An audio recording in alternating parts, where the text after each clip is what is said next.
अनाथा घरा आले गोपाळ केला निळा केला निळा केला निळा केला निळा केला निळा पावण घराले गोपाळ पांडुरंगा करू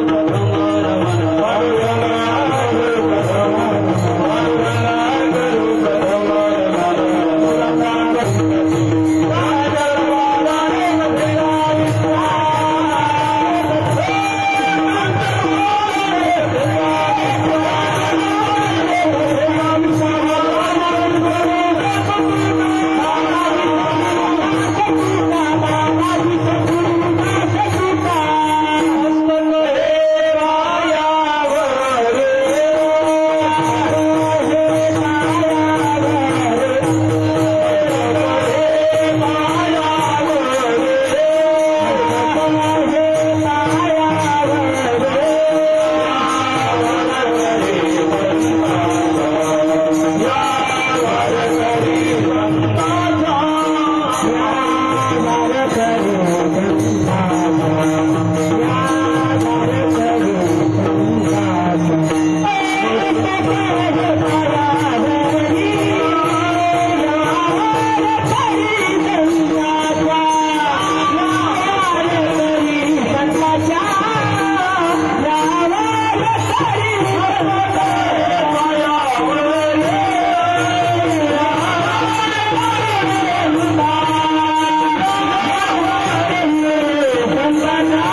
ओम नमो ज्ञानेश्वर करुणाकरा दयाळा मतानुग्रह लादरू पावन झालू चराचरी महायोग पीठे तटे भीमरथम वरं पुंडरीकाय दातं समागत्य तिष्ठं तमानंद कंदं परमंबलिंगं भज पांडुरंगं समचरण सरोजं सान्द्रनीलामृताभं जुगनयितपानि मण्डनं मण्डनानां तरुण तुलसीमालाय कंधरं कंजनेत्रं सदैवदासं विठ्ठलं चिन्तयामि मनोजवं मारुततुल्यवेगं जितेन्द्रियं बुद्धिमतां वरिष्ठं वातात्मजं वानरयुद्धमुख्यं श्रीरामदूतं शरणं प्रपद्ये गुरुर्ब्रह्मा गुरुर्विष्णु गुरुर्देवो महेश्वरा गुरुर्साक्षात् परब्रह्म तस्मै श्री गुरुवे नमः।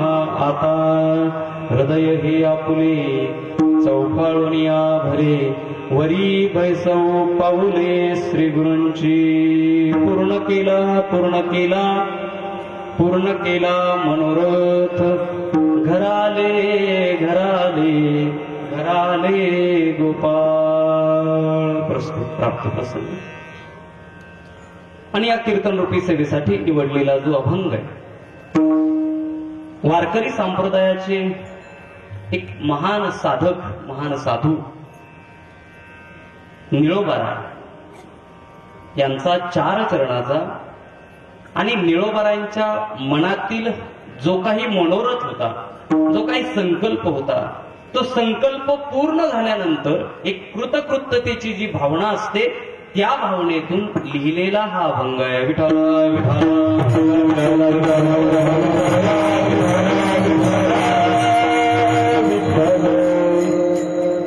श्री क्षेत्र वाराणसी भगवान श्री काशी विश्वेश्वराच्या या पवित्र पावन असणाऱ्या दरबारामध्ये आज हा असणारा वैष्णवांचा मेळा आज समोर जर बघितलं तर खूप आनंद वाटतो।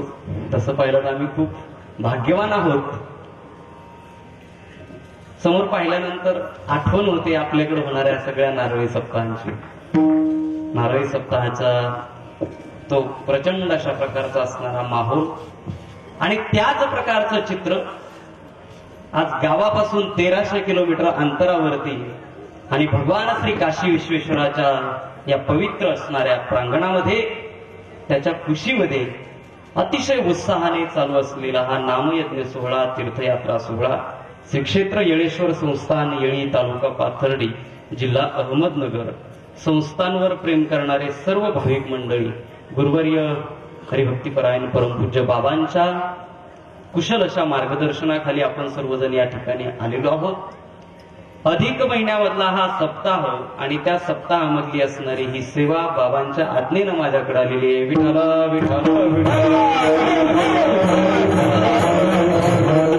700 वर्षापूर्वी महाराष्ट्रामध्ये स्थापन झालेला वारकरी संप्रदाय आज उत्तर प्रदेशामध्ये येतोय आणि वारकरी संप्रदायाची असणारी ज्ञानोबारायांच्या नंतर असणाऱ्या सर्व साधू मंडळीची ती ध्वजा ती पताका खांद्यावर घेऊन गुरुवर्य बाबांच्या मार्गदर्शनाखाली आपण हा मोठा उत्सव या ठिकाणी साजरा करत आहोत। आणि म्हणून जो सेवेसाठी अभंग निवडला अभंग निळोबारायांचा आहे तसा नवीन आहे बऱ्याच जणांच्या तो पाठातला नसेलही कदाचित पण निळोबारायांची जी भावना आहे तीच भावना आमच्या येळेश्वर संस्थांची आणि म्हणून हा अभंग निवडला।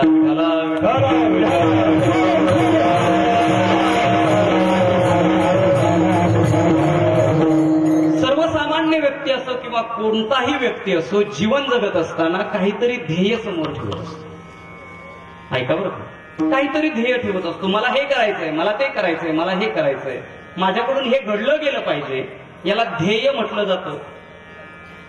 त्याच ध्येयाला पुन्हा मनात ठेवल्यानंतर त्याचा जो तयार होतो त्याला संकल्प म्हणतात किंवा मनोरथ म्हणतात।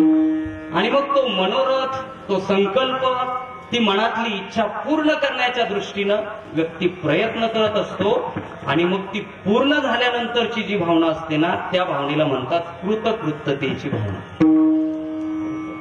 निळोबारायांच्या बाबतीत असो किंवा सर्व साधू संतांच्या बाबतीमध्ये असो सर्व साधू संतांनी जेव्हा त्यांच्या या इच्छा पूर्ण झाल्या किंवा भगवान परमात्म्यासमोर जी भावना व्यक्त केली त्या भावनेला कृतकृत्यतेची भावना म्हणतात. तुकोबारांच्या भाषेमध्ये जर बोलायचं झालं तर तुकोबाराय सांगतात, कृतकृत्य झालो, इच्छा केली ते पावलो. देवा, माझी जी काही इच्छा होती ती सगळी इच्छा तुम्ही पूर्ण केली, मी खूप कृतकृत्य झालेला. त्याचप्रमाणे ज्यांचा अभंग निवडला त्या निळोबारांच्या जीवनामध्ये, त्यांच्याही जीवनामध्ये असाच एक प्रसंग घडला. निळोबारांच्या जीवनाची, वारकरी संप्रदायाची, निळोबारांच्या जीवनाची सुरुवात जे निळोबारांचं घराणं जे होतं ते पहिल्यापासून वारकरी संप्रदायामध्ये होते. सगळेच्या सगळे भजनाला होते, सर्वच्या सर्व नामस्मरण, सर्वच्या सर्व दिंडीमध्ये जाणारं सगळंच्या सगळं घर. निळोबारांचं गाव जर आपण पाहिलं तर आपलं भाग्य आहे. नगर जिल्ह्यामधील पारनेर तालुक्यामध्ये पिंपळनेर हे निळोबारांचं गाव आहे. ऐका बरं. आणि वडिलांचे संस्कार, आईचे संस्कार जेव्हा निळोबारायांवरती पडले, वडील वारकरी होते, आई वारकरी होत्या, आपोआपच निळोबारांच्या मनामध्ये सुद्धा भगवान परमात्म्याचं नामस्मरण करावं, भगवान परमात्म्याचं चिंतन करावं ही भावना निळोबारांच्या मनामध्ये निर्माण झाली. आणि त्यावेळेस निळोबारायांनी वारकरी संप्रदायाचा अभ्यास करायला सुरुवात केली. ऐका बरं. निळोबारांच्या लक्षात आलं, निळोबारांनी त्यांच्या निळोबारांच्या परमार्थामध्ये येण्याच्या आधी होऊन गेलेले जे संत जगद्गुरु तुकोबारांचा जीवनाचा अभ्यास केला. आणि जीवनाचा अभ्यास केल्यानंतर निळोबारांना वाटायला लागलं की अरे, तुकोबारांनी सुद्धा त्यांच्या जीवनामध्ये एवढी क्रांती केली, तुकोबारांनी हे सगळं केलं, तुकोबारांनी सगळ्या लोकांना सन्मार्गावरती लावलं. निळोबारांनी मनामध्ये एक संकल्प केला, निळोबारांनी मनामध्ये एक मनोरथ केला, मी परमार्थ करील, मी वारकरी संप्रदायामध्ये येईल, मी भजन करील, नामस्मरण करील, परंतु नामस्मरण तेव्हाच करील जेव्हा माझे जगद्गुरु मला भेटतील, माझे गुरु मला भेटतील. विठ्ठला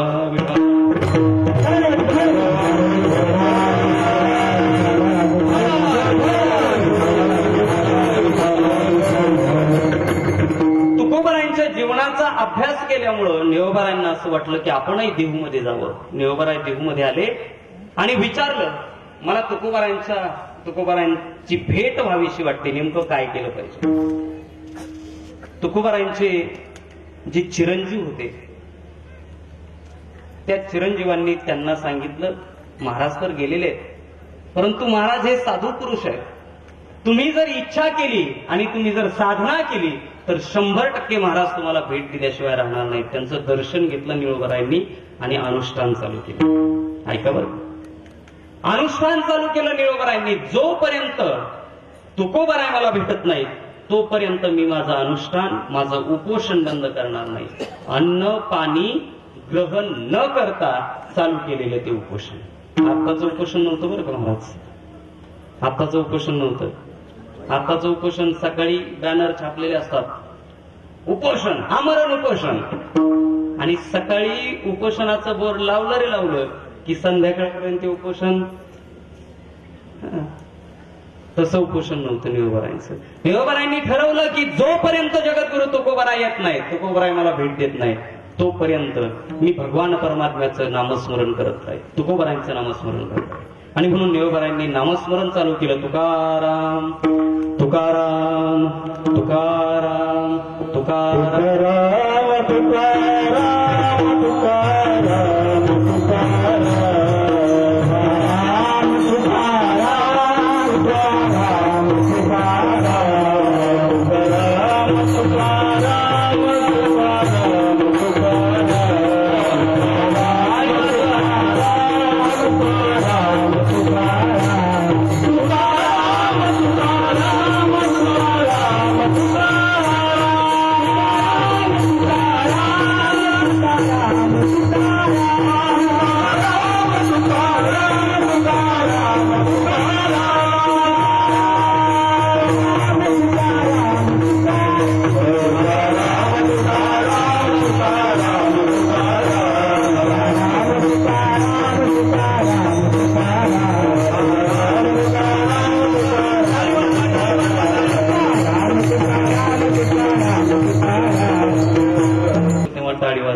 भजन केलं पाहिजे, किमान तीर्थक्षेत्राच्या ठिकाणी तरी.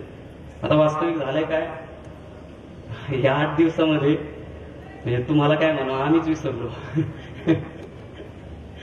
आमच्या डोक्यात फक्त एवढंच, फोन यायचा, हॅलो मी चुकले मला घ्यायला या, हॅलो अमुक झालंय घ्यायला या. आणि त्याच्यामुळे झालं असं देवाचं नाव. बाबांना कालच म्हणलं, बाबा असं झालंय, येळीपासून निघलो पण रामकृष्ण हरी कधी म्हणलो आठवतच नाही मला. झाली अशी परिस्थिती. व्यापच एवढा मोठा होता, बाबांची आज्ञा होती काही झालं तरी चालेल, फक्त हे सगळं व्यवस्थित पार पडलं पाहिजे. आणि म्हणून भजन, आपण सगळे भजनासाठी नामस्मरणासाठी बाहेर पडलेलो आहे. अधिक महिना आहे, अधिक महिन्यामध्ये अधिकस्य अधिक फलम. भजन जर केलं तर त्याचं फळ अधिक मिळणार आहे दररोजच्या पेक्षा. महिला मंडळ भजन जास्त जर केलं ना भांडणापेक्षा, लय भांडणं, आता काय सांगू, आता नाही सांगत मला वेळ. निळोबारांनी जगद्गुरु तुकोबारांचं नामस्मरण अनुष्ठान चालू केलं, उपोषण चालू केलं. 1 दिवस गेला, 2 दिवस गेले, 3 दिवस गेले, आठवडा गेला, 2 आठवडा गेला. निळोबारांचं अनुष्ठान चालू होतं आणि अनुष्ठानाचा परिणाम असा झाला, निळोबारांच्या अनुष्ठानाचा धाक, निळोबारांच्या अनुष्ठानाचा प्रभाव कोणावर पडलं माहितीये? ज्यांचं नामस्मरण चाललं होतं त्यांना काही त्याच्याशी घेणं देणं. तुकोबराय होते, वैकुंठाला गेलेले होते, तुकोबराय त्याचा विचारही करत नव्हते, परंतु त्याचा धाक भगवान परमात्म्याला पडला. भगवंताला वाटलं जर आपण गेलो नाही तर निळोबाराय त्याच ठिकाणी अनुष्ठान करून जीव त्या ठिकाणी देतील, प्राण अर्पण करतील, पण उठणार नाही, आपण गेलं पाहिजे. आणि म्हणून भगवान परमात्म्याने ठरवलं आणि भगवान परमात्मा स्वतः निळोबारायांच्या समोर आला, सांगितलं, निळोबा बघ मी आलोय, अरे तुझ्या नामस्मरणावरती मी प्रसन्न झालो, निळोबा मी तुझ्या समोर आलेलो आहे, जागा हो, उठ, मी तुझ्यासाठी आलेलो आहे. निळोबारायांना आवाज वेगळा वाटला म्हणून निळोबारायांनी डोळे उघडले. आणि डोळे उघडल्यानंतर समोर पाहिलं तर समोर दुसरं तिसरं कोणी नव्हतं, साक्षात भगवान परमात्मा ज्याने या विश्वाची निर्मिती केली असा अखिल कोटी ब्रह्मांड नायक स्वतः पांडुरंग परमात्मा निळोबारांच्या समोर उभा होता.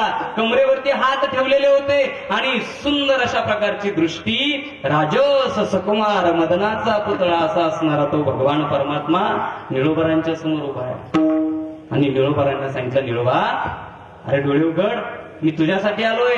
निळोबारांनी डोळे उघडले, समोर भगवान परमात्मा पाहिला आणि पाहिल्यानंतर पुन्हा डोळे झाकून घेतले. बघा बरं का, पाहिल्यानंतर पुन्हा डोळे झाकून घेतले. देवाला वाटलं अरे नेमकं झालं काय, अरे माझ्या दर्शनासाठी, माझी भेट व्हावी, माझं दर्शन व्हावं म्हणून लोकांनी घरं सोडली, वनामध्ये जाऊन राहिले, 12-12 वर्ष तपश्चर्या केली. अशा योग्यांच्या ध्यानामध्ये न येणार आम्ही, योग्यांचे ध्यानी ध्याताना तुळसी तो तू आम्हापाशी. मी कोणाच्याही म्हणजे योग्यांच्या ध्यानात न येणारा मी, आणि मला पाहून निळोबा डोळे झाकतायत. विचारलं, निळोबाराय अहो झालं काय, मी तुमच्या समोर उभा आहे, डोळे का झाकताय?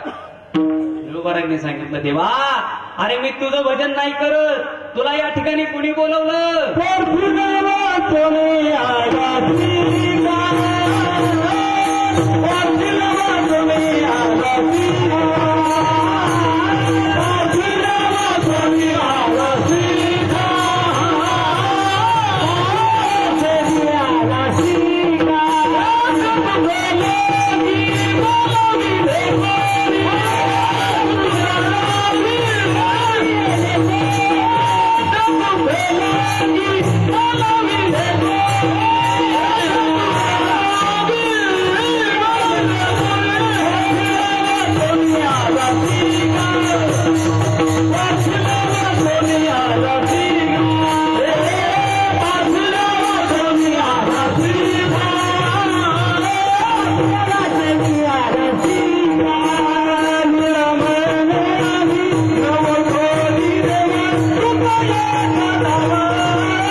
निळोबारांनी सांगितलं, देवा अरे आलासशील तू, आलास मला भेट द्यायला, परंतु कुणी बोलवलं होतं तुला? कळतंय ना मी काय बोलतोय? निळोबाराय विचारतात, देवा अरे तुला बोलवलं कुणी होतं? तुला बोलवलं असतं, आला असतं तर ठीक आहे. तुला मी जर बोलवलंच नाही, तुझी प्रार्थनाच मी केली नाही, मी धावा कोणाचा करतोय? मी भजन कोणाचं करतोय? झोपलेली मंडळी कोणाचं? महिला मंडळ. मी तुकोबारायांचं नामस्मरण करतोय, मी तुकोबारायांचं चिंतन करतोय. मला तुकोबाराय भेटायला पाहिजे. अरे तुला बोलवलंच कुणी? देवाला वाटलं कदाचित निळोबारायांना आपली ओळखच झालेली नसेल. मग देवानं सांगायला सुरुवात केली, निळोबा अरे तुला माहित नाही का मी कोण आहे? अरे मी एवढा मोठा आहे, मी एवढा मोठा आहे. माझ्या म्हणजे मी जर सांगितलं तर हे सगळं चालतं. म्या बोलविल्या तू बोले, म्या चालविल्या, म्या हलविल्या प्राणो हाले जो जगाते. अरे ऐसा जो समर्थू तो मी जगाचा नाथू, गगना ऐसा साक्षीभूतो मीची एक. अरे निळोबा मी कोण आहे? या जगाचा मालक आहे. अरे ओळख मला. निळोबाराय म्हणतात, देवा मला माहितीये तू कोण आहेस, परंतु मी तुला ओळखत नाही. निळा म्हणे आम्ही नोळखोची देवा, तुक याचा धावा करीत असो. निळोबारायांनी सांगितलं, देवा मी तुला ओळखत नाही, मी फक्त तुकोबारायांचा धावा करतोय. विठाला विठाला.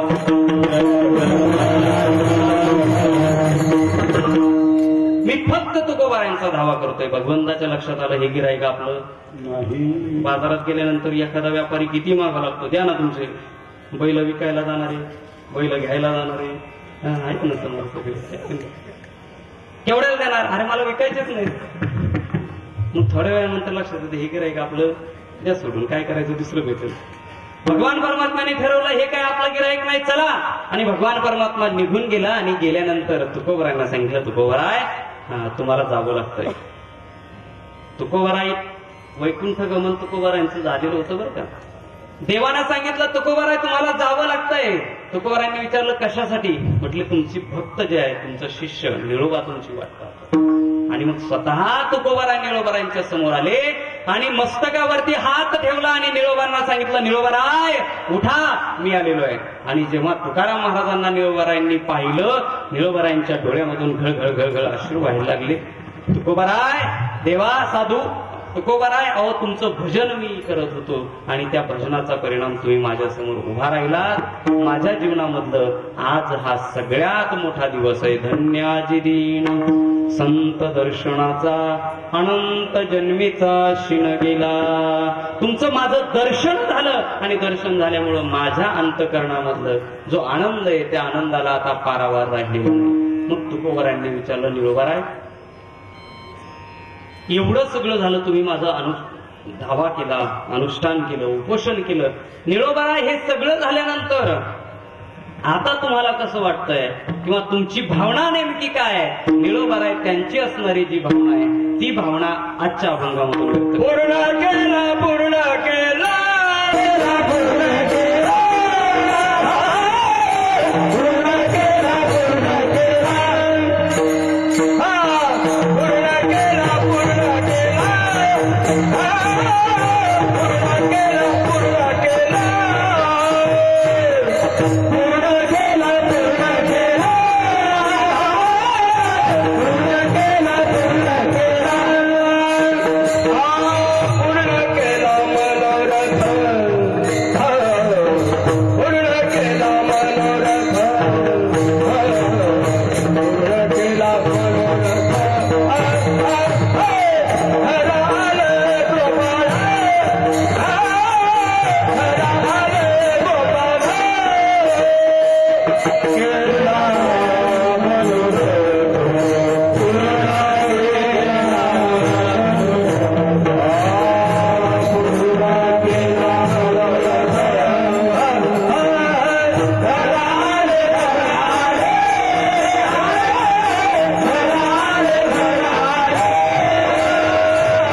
जो काही मी संकल्प केला होता, जो काही मनोरथ मी माझ्या अंतकरणामध्ये ठेवला होता की मी भगवंताचं नामस्मरण करीन आणि माझ्या जीवनाला सुरुवात करत असताना माझ्या जीवनामध्ये मला श्रीगुरूंची भेट व्हावी आणि श्रीगुरूंची भेट होण्याचा जो मनोरथ माझ्या अंतकरणामध्ये मी केलेला होता तो मनोरथ पूर्ण केला. ऐका बरं का, अभंग जरी सोपा वाटत असेल तर त्या अभंगाचा अर्थ असा आहे, निळोबाराय सांगतात तो मनोरथ जो आहे तो मनोरथ पूर्ण झाला नाही, तो पूर्ण केला. निळोबाराय विचारलं कुणी केला हो? निळोबाराय सांगतात तो मनोरथ पूर्ण करणारे सुद्धा तुम्हीच आहात. तुम्ही म्हणजे जगद्गुरु तुकोबारायांना उद्देश निळोबाराय सांगतात, तुकोबाराय अहो जो मनोरथ मी माझ्या मनामध्ये केलेला होता तो मनोरथ तुम्ही माझा पूर्ण केला, तो मनोरथ पूर्ण करण्याला कारणीभूत तुम्ही आहात. ऐका बरं का, माणसाच्या जीवनामधला कोणताही संकल्प असो, तो संकल्प जर पूर्ण व्हावा असं वाटत असेल तर तो संकल्प पूर्ण होण्यासाठी त्या व्यक्तीच्या जीवनामध्ये तो संकल्प कुठंतरी सद्गुरूंच्या सानिध्यामध्ये तो संकल्प केला पाहिजे. जर सद्गुरूंची इच्छा झाली तर तो संकल्प पूर्ण झाल्याशिवाय राहत नाही. बघा बरं का,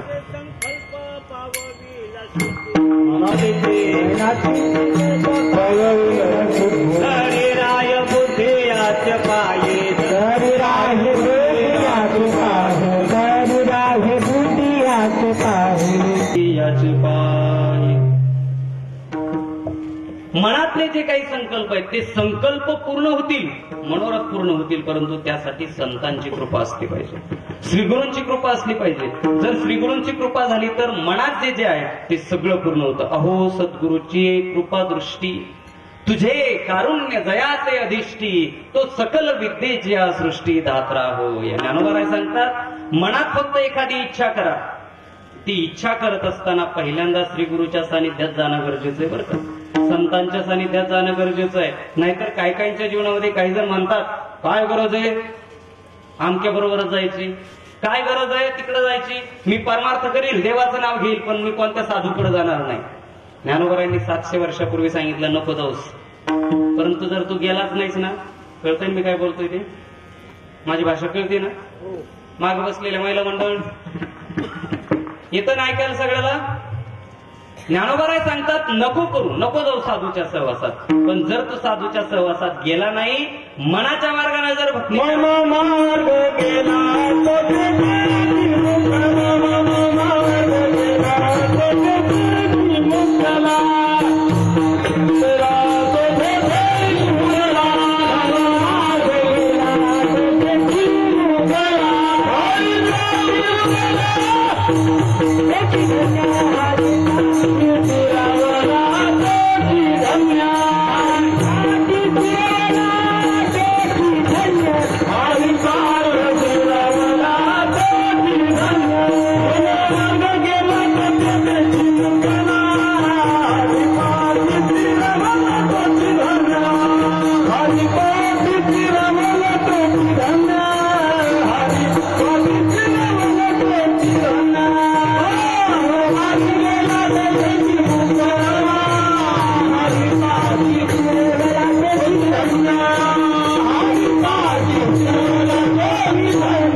संतांच्या सानिध्यात गेला नाही, श्रीगुरूच्या सानिध्यात गेला नाही, मनाचीच भक्ती करायला सुरुवात केली ना, मन आज ह्या देवाची भक्ती करायला लावेल. आजच्या दिवसभर जर वाटलं मनाला तर उद्या म्हणाल नको रे बाबा याची भक्ती, चला एखाद्या देवीची भक्ती करू. पुन्हा वाटलंच मनाला नाही देवीची भक्ती करायची, तिसऱ्या दिवशी मन सांगलंय आज नको ती भक्ती, चला आज दुसरीकडे जाऊ, येताळ बाबा, लगेच येताळ बाबाची भक्ती. पुन्हा आणखी कोणाची तरी भक्ती करायला लागेल. मनाच्या मागे जाऊन चालणार नाही. मन हे मनाच्या मागे जाण्यापेक्षा मन कोणाच्या तरी मागे लावायचं, कोणाच्या, त्या साधूंच्या, त्या श्रीगुरूंच्या सहवासामध्ये आणून जर आपण भक्ती केली, ज्ञानोबाराय सांगतात तनु मनो जीवे चरणाशी लागावे, अगर्वता करावे दास्य सकळ. आणि असं दास्यत्व भावना घेऊन जर आपण संतांकडे गेलो, मग इच्छित जे आपुले तेही सांगतील पुसिले. ज्ञानोबाराय सांगतात संतांच्या सहवासात गेले की मग आपल्या मनातली जी इच्छा आहे ती इच्छा ते साधू पूर्ण केल्याशिवाय तीच भाषा निळोबारायांची. निळोबाराय सांगतात तुकोबाराय तुमची कृपा माझ्यावर झाली आणि तुम्ही माझा मनोरथ पूर्ण केला. लक्षात घ्या, कोणी मनोरथ पूर्ण केला? नाहीतर आपल्याला जर विचारलं ना का हो तुमचं अमुक अमुक असं असं काम झालं, कोणी केलं होते? ते म्हटले कुणी कशाला करायला पाहिजे, एकटा पाठ्या होता ना, आपल्यामुळं काम झालं, दुसऱ्या कोणामुळं? होईपर्यंत किती जणांच्या पाया पडला असेल ते सुद्धा सांगता येत नाही. विठाला विठाला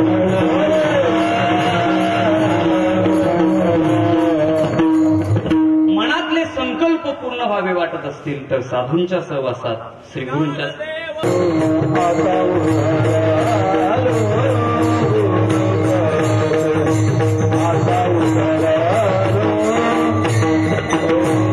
निळोबारायांचे निळोबाराय सांगतात, तुकोबाराय तुमची कृपा माझ्यावर झाली आणि माझ्या मनातला जो मनोरथ आहे तो तुम्ही पूर्ण केला. आज मी खूप अशा प्रकारचा धर्म म्हणून मनातले संकल्प पूर्ण करण्यासाठी श्री गुरूंची कृपा आवश्यक असते. मनामध्ये जो काही संकल्प आपण केला तो संकल्प पूर्ण होण्यासाठी कुठंतरी श्री गुरूंनी कृपा करणं गरजेचं असतं.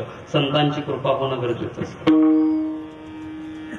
ज्यांच्या समवेत आपण या ठिकाणी येतोय, ज्यांच्या कुशल अशा मार्गदर्शनाखाली येतोय, त्या गुरुवर्य बाबांच्या बाबतीत सुद्धा बाबांनी एक मनोरथ केलेला होता, एक संकल्प होता. बाबांच्या जीवनाची जर आपण बऱ्याच जणांना माहिती आहे, तुमच्या समोर बाबा लहानचे मोठे झालेले आहेत, आपल्या सगळ्यांना माहिती आहे. नाहीतर आज एवढा सगळा समुदाय पाहिल्यानंतर, एवढा अथांग अशा प्रकारचा जनसमुदाय पाहिल्यानंतर आज असं वाटतं की बाबांनी जे जे काही केलं लहानपणापासून त्या सगळ्याची जी फलप्राप्ती ज्याला आपण म्हणू, फळ जे म्हणू, ते या सगळ्या उत्साहामध्ये आहे, उत्सवामध्ये. ही सगळी मंडळी, सगळ्यांना असं वाटतं बाबा माझे, सगळ्यांना असं वाटतं बाबा माझे. म्हणून कितीही जरी हाल झाले, आमच्या स्वयंसेवकांना किती त्रास झाला सांगायचंच नाही, विचारायचंच नाही. एवढा त्रास झाला तरी ती पोरं म्हटली नाही नाही बाबांसाठी शेवटपर्यंत आम्ही उभेच राहणार. याचं कारण असं आहे, बाबा माझे आहेत ही भावना सगळ्यांच्या मनात आहे. नाहीतर बाबांचं जीवन जर बघितलं, जन्म झाल्यानंतर अवघ्या 12 दिवसामध्ये आईचं छत्र हरपावं, त्यानंतरच्या वर्षभरामध्ये पितृ छत्र हरपावं, आणि आई वडील गेल्यानंतर काय परिस्थिती असते. आपण आपल्या मुलांना क्षणभर सुद्धा बाजूला सोडत नाही. नको, मी जर त्याला बाजूला ठेवलं तर काहीतरी वेगळे संस्कार त्याच्यावरती होतील. क्षणभर बाजूला आपण आपल्या मुलांना ठेवत नाही. परंतु जो मुलगा आई आणि वडिलांच्या विना वाढला, एक वर्षभरामध्ये वडीलही जातात.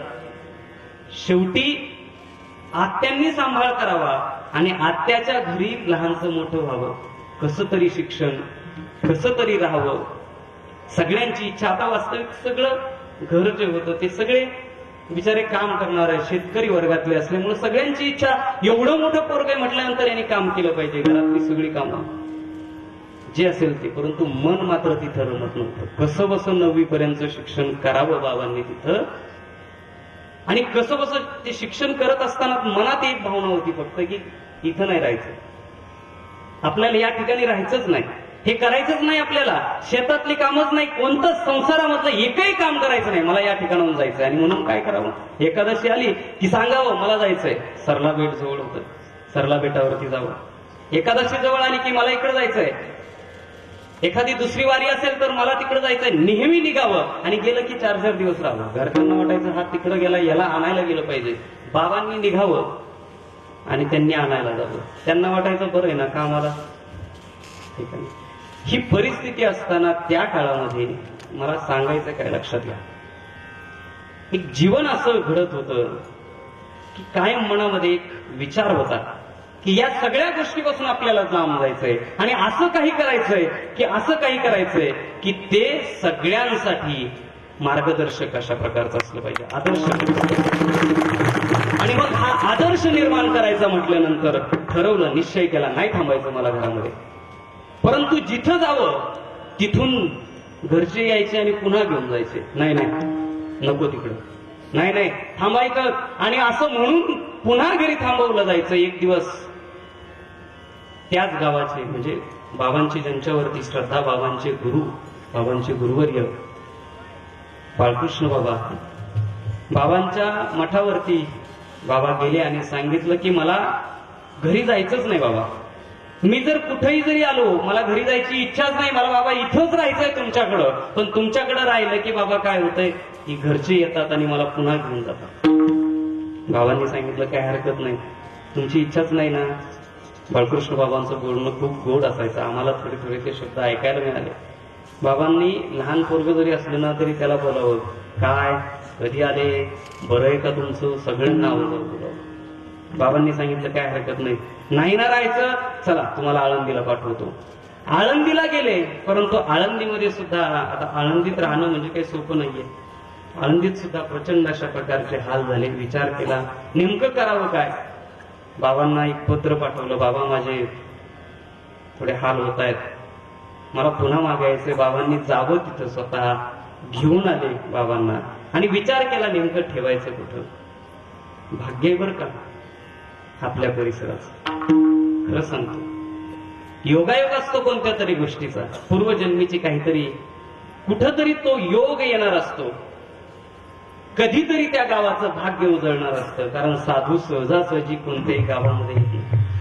साधू जन्माला येतच नाही सहजासहजी कोणत्याही गावात. भाग्य असेल कदाचित येळीचं. ज्या सावखेडमध्ये बाळकृष्ण बाबांचा मठ होता त्याच सावखेडमध्ये येळीचे सुपुत्र, येळीमधलेच एक महान साधू गुरुवर्य गोल्हार बाबा, बाबुराव महाराज, बाबांचाही त्याच ठिकाणी मठ होता. बाळकृष्ण बाबांच्या लक्षात आलं नेमकं काय करावं, यांना ठेवावं तरी कुठं.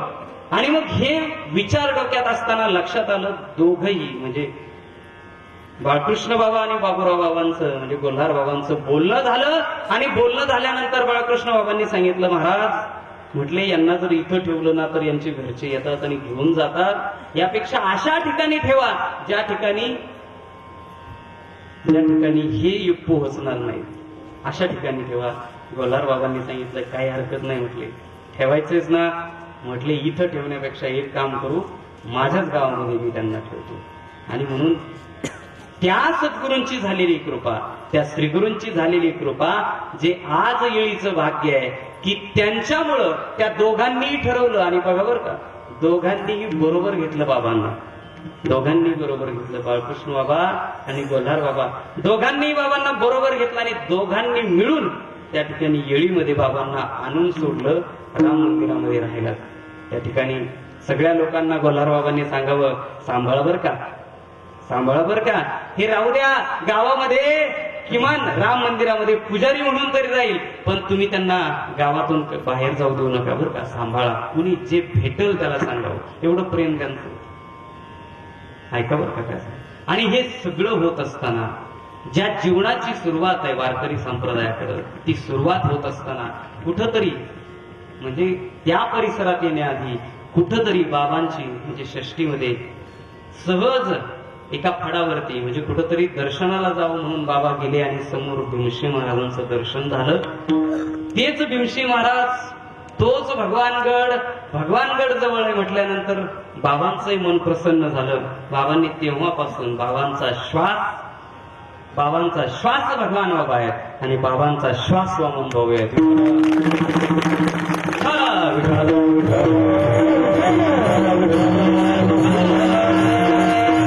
त्यावेळेस गडावरती गेल्यानंतर जी काही लोक घेऊन गेली, भीमशी बाबांनी सांगितलं, येळीकरांनो, भीमशी बाबांचे शब्द आहेत, सांभाळा बरं का. साधू हा सहजासहजी हे एक रोपट आहे म्हटले, फक्त या रोपट्याला व्यवस्थित खतपाणी घाला, व्यवस्थित निगा राखा. भीमशी बाबांचे शब्द आहेत, व्यवस्थित निगा राखा, व्यवस्थित पाणी घाला आणि त्याचा परिणाम असा होईल, एक दिवस तुम्हाला त्याच रोपट्याचा मोठा वटवृक्ष झाल्याशिवाय राहणार नाही. भीमशी बाबांनी सांगितलं. भीमशी बाबांनी बाबांना एवढं जवळ केलं, माझ्यापेक्षा तुम्हाला चांगलं माहिती, आम्ही त्यावेळेस खूप लहान होतो, परंतु ज्या ज्या गावात बाबा जायचे भीमशी बाबांनी सांगावं, रामगिरी महाराज करा कीर्तन. बाबांनी कीर्तन तिथं करावं. भीमशी बाबांनी कीर्तनामध्ये म्हणजे भीमशी बाबांच्या समोर बाबांनी थोडं का होईना तोडकं मोडकं कीर्तन करावं. भीमशी बाबांची कृपादृष्टी, त्यानंतर नारायण बाबांची कृपादृष्टी.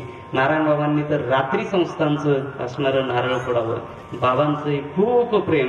आणि हे सगळं करत असताना पहिल्यापासून मनामध्ये एक इच्छा होती की काहीतरी असावं आपल्याकडून, कुठंतरी या समाजाला काहीतरी देता यावं. आणि हा संकल्प, हा मनोरथ बाबांच्या मनामध्ये निर्माण झाला.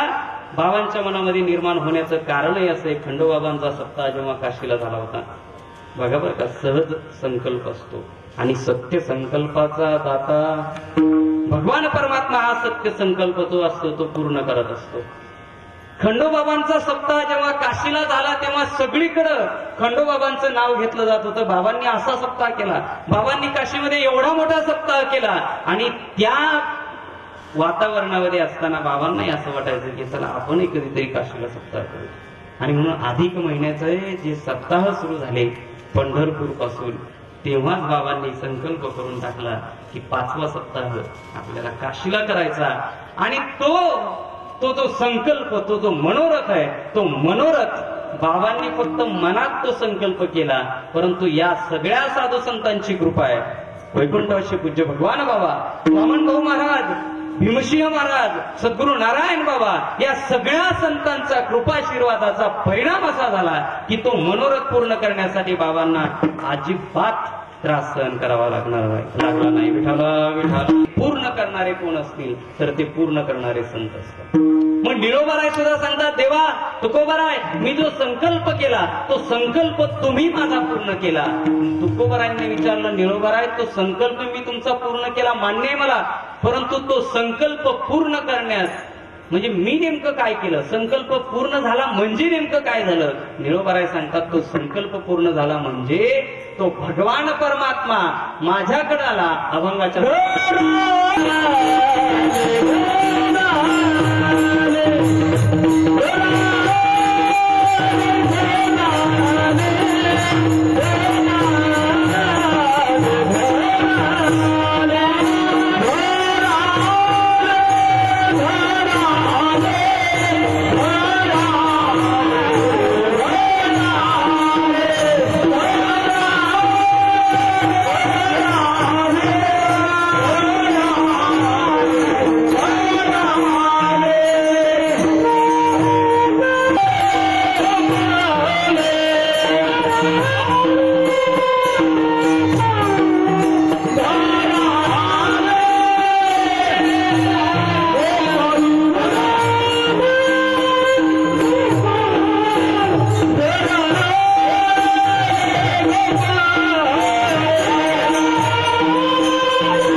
गोपाळ, तो भगवान परमात्मा साक्षात माझ्या घरी आला. आता घर म्हणजे कोणतं घर, कोणतं घर, घरात आला म्हणजे निळोबरांच्या घरी आला का भगवान परमात्मा? निळोबरांच्या घरी आला याच जर अर्थ आपण लावण्याचा प्रयत्न केला तर निळोबरांच्या अंतःकरणामध्ये भगवान परमात्मा स्वतः येऊन राहिला. निळोबराय सांगतात, तो आला ह्याचं कारण तो स्वतः आला नाही, तो कोणामुळे आला, तो तुमच्यामुळे आला. जर तुमची कृपा झालीच नसती तर तो भगवान परमात्मा माझ्याकडे आला नसता. संतांची ओळख ही कोणामुळे होती लक्षात येते का? देवाची ओळख ही संतांमुळे. देवाची ओळख जर करून घ्यायची असेल तर संतांच्या सहवासामध्ये जावं लागतं. एखाद्या माणसाच्या स्वभावाची ओळख करून घ्यायची असेल तर कोणाच्या जवळ जावं लागेल आपल्याला? एखाद्या माणसाच्या स्वभावाची, त्याचा स्वभाव ज्याला माहिती त्याच्याकडे जावं लागेल. तसं देवाचा स्वभाव किंवा देवाची ओळख जर आपल्याला करून घ्यायची असेल तर कोणाकडे जावं लागेल? देवाच्या जे जवळ आहेत त्यांच्या जवळ जावं लागेल. आणि देवाच्या जवळ कोण आहे? महिला मंडळ. देवाच्या जवळ संत आहेत आणि संत जवळ असल्यामुळे जर संतांच्या जवळ आपण गेलं तर ते संत आपला मनोरथ पूर्ण केल्याशिवाय. निळोबरांचा मनोरथ काय होता? फक्त भगवान परमात्म्याची भेट व्हावी, सद्गुरूंची भेट व्हावी, हा मनोरथ आहे. पण तुमचा आमचा मनोरथ तो नसतो. तुमचा आमचा मनोरथ तो असतो का? नाही. बघा तुम्ही आपल्याला विचारा, बघा काशीला निघताना सुद्धा बऱ्याच जणांनी संकल्प नवस केलेले असतील. नवस, देवा मी तुझ्या दर्शनाला येते पण अमुक अमुक होऊ दे. नसला पोराला पोरग तर पोराला पोरग होऊ दे, नसली पोराला नोकरी तर नोकरी लागू दे, नसली पोराला छोकरी तर. बरोबर आहे सुना?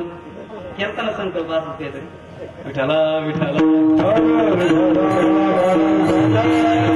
फक्त एकच गोष्ट, वाढावे संतान. गृही व्हावे धनधान्य. संसारी माणसाची इच्छा, संसारी माणसाचा संकल्प काही नाही, वाढावे संतान. कुठंतरी घरामध्ये संतान वाढावं, घरामध्ये धन आणि धान्य असावं, पैसा असावा, संपत्ती असावी, ह्याची गरी हाव संसारी. या व्यतिरिक्त आपला दुसरा कोणताही संकल्प, माणसं संकल्प सुद्धा चांगला करत नाहीत. एक जण देवाकडे गेला, देवाच्या पाया पडला आणि सांगितलं, देवा पुढच्या वर्षी ना, पुढच्या वर्षी तुझ्या यात्रेच्या वेळेस मी ना तुला 5 नारळ फोडील. देवाला विचार पडला, अरे 5 नारळ फोडील नेमकं कशासाठी? विचारलं असेल कदाचित देवाना, अरे काय संकल्प आहे तुझा, काय इच्छा आहे तुझ्या मनातली? काय नाही म्हणला, शेजारच्या बोरला लय पाणी लागलेलं आहे देवा, त्याचं पाणी जाऊ दे, फक्त पुढच्या यात्रेच्या वेळेस तुला 100% 5 नारळ. याला काय म्हणायचं? हा मनोरथ आहे आपला, हा संकल्प आहे का आपला? आपला संकल्प असा असला पाहिजे की त्या संकल्पामधून आपलंच नाही तर आपल्याबरोबर सगळ्या समाजाचं सुद्धा भलं व्हावं. हा संकल्प, हा मनोरथ करणं गरजेचं आहे. आणि मग हा मनोरथ जर आपण मनामध्ये ठेवला तर तो मनोरथ पूर्ण करणारे संत असतात. संतांमुळं देवाची ओळख होती, लक्षात ठेवा. संतांच्या मनात जर आलं तर आपण देवापर्यंत पोहोचू शकतो. संतांनी जर ठरवलं तर संत आपल्याला भगवान परमात्म्याची भेट करून देऊ शकतात.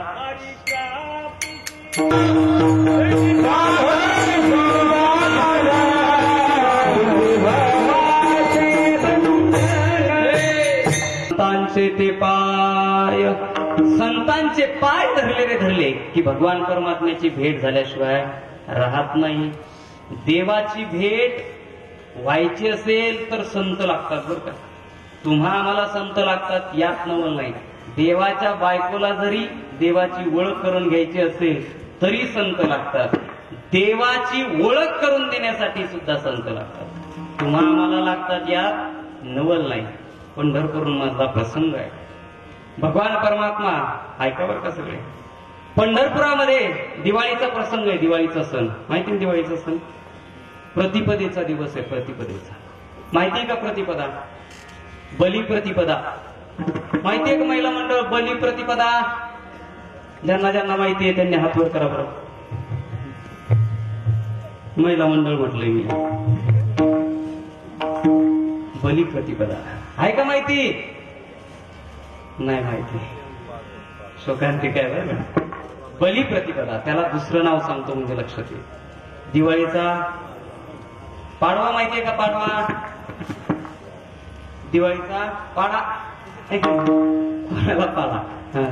दिवाळीचा पाडवा, प्रतिपदेचा दिवस आहे. आणि काय करायचं असतं माहितीये का त्या दिवशी? ज्यांचं लग्न झालेलं तेवढ्यांनी सांगा, नाही लग्न झालेलं नाही सांगितलं तरी चालेल. काय करायचं असतं? करता का महिला मंडळ? त्या दिवशी काय करायचं असतं लक्षात घ्या. त्या पाडव्याच्या दिवशी जी लक्ष्मी असते घरातली, जी पत्नी असते, ती पत्नी काय करते? ऐका बरं का, ज्यांना ज्यांना माहिती नाही त्यांना. आता तुमची काय चुकी आहे? तुमच्या सासांनी तुम्हाला सांगितलं नसेल, दोघी सासाकडे आईने पण सांगितलं नसेल काय करायचं असतं ते.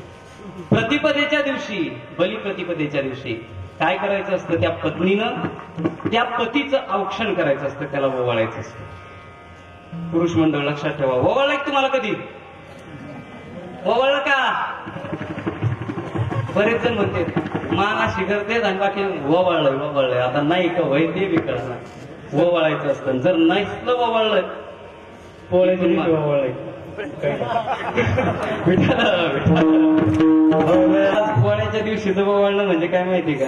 गाड्याबरोबर काय गाड्याबरोबर कोणाची जत्रा, तसं ते बैलाचं सण ओवाळतेच आपल्याला. ओवाळा कधी ओवाळायला पाहिजे? प्रतिपदेच्या, बलिप्रतिपदेच्या दिवशी पत्नीनं आपल्या पतीला ओवाळायचं आणि त्याच्या असणाऱ्या आरोग्यासाठी, आयुष्यासाठी भगवान परमात्म्याकडे प्रार्थना करायची असते. पुरुष मंडळ लक्षात ठेवा. आतापर्यंत जरी ओवाळलं नसेल, ऐका बरं का सगळे, मला दिसत आहेत सगळे इथून, आतापर्यंत जरी ओवाळलं नसेल, इथून पुढची दिवाळी लक्षात ठेवायची. अमावस्या झाली का दुसऱ्या दिवशी काय असते? प्रतिपदा. प्रतिपदेच्या दिवशी सकाळी सकाळी उठायचं, आंघोळ करायची, नवे कपडे घालायचे आणि हाक मारायचे, अरे प्रतिपदा. आता मला काय, मला नाव थोडंच माहिती आहे. आमची तर घेतलं असतं पण ती इथंच आहे पुन्हा. विठ्ठल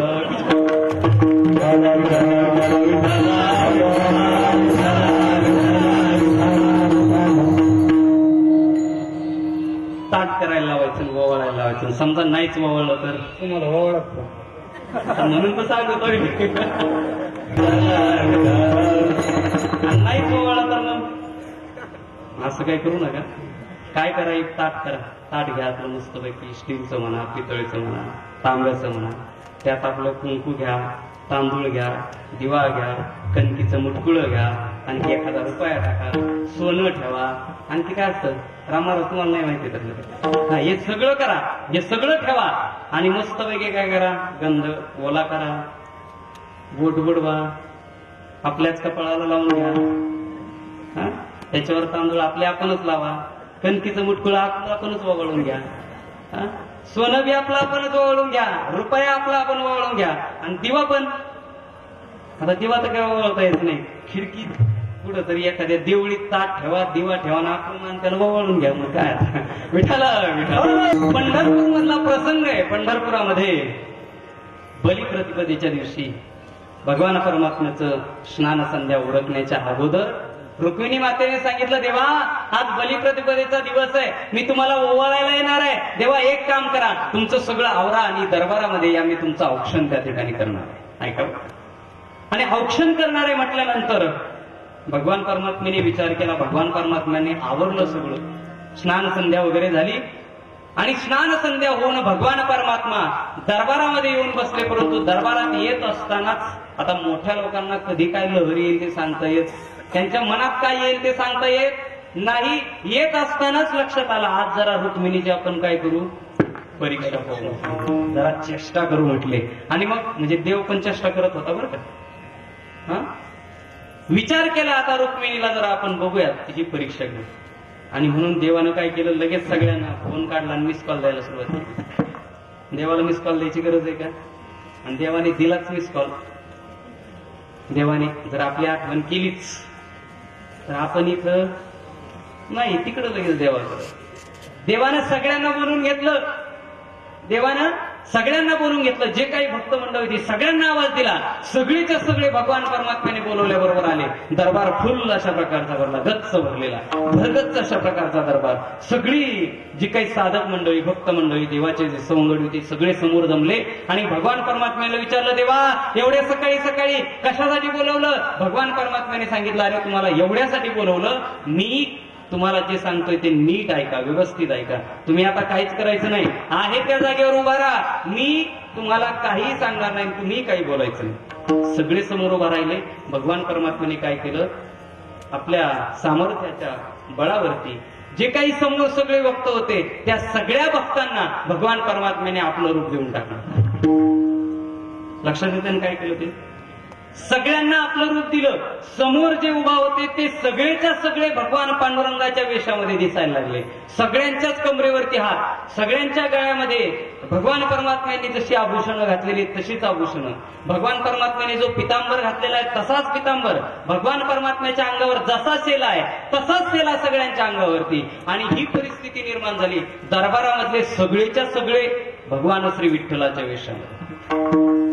सगळे एकमेकाकडे बघायला लागले. पण सांगितलं, देवानं सांगितलंय काहीच करायचं नाही. सगळ्यांनी आपलं कमरेवरती हात ठेवले आणि उभे आहेत. थोड्या वेळामध्ये रुक्मिणी मातेनं ओवाळणीचं जे काही ताट आहे ते ताट तयार केलं आणि ओवाळण्यासाठी रुक्मिणी माता दरबारामध्ये आल्या. आणि दरबारात आल्यानंतर ते ओवाळणीचं जे ताट आहे ते ताट हातामध्ये आणि ते ताट हातामध्ये घेऊन रुक्मिणी माता दरबारामध्ये आल्या. आणि आल्यानंतर पाहिलं तर दरबारामध्ये नुसते भगवान परमात्मा नाही, भरपूर गर्दी आहे. सगळ्यांकडे पाहिलं असं रुक्मिणी मातेनं.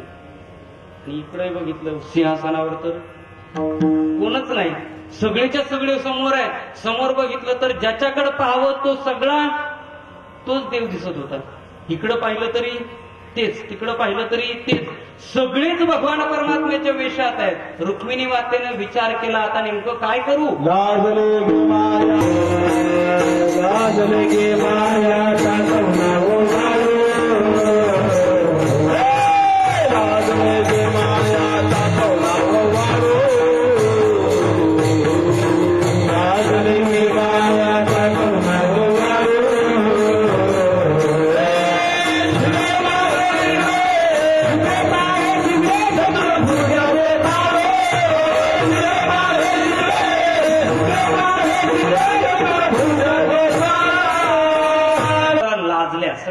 पाहिलं की आता नेमकं ओवाळ कोणाला?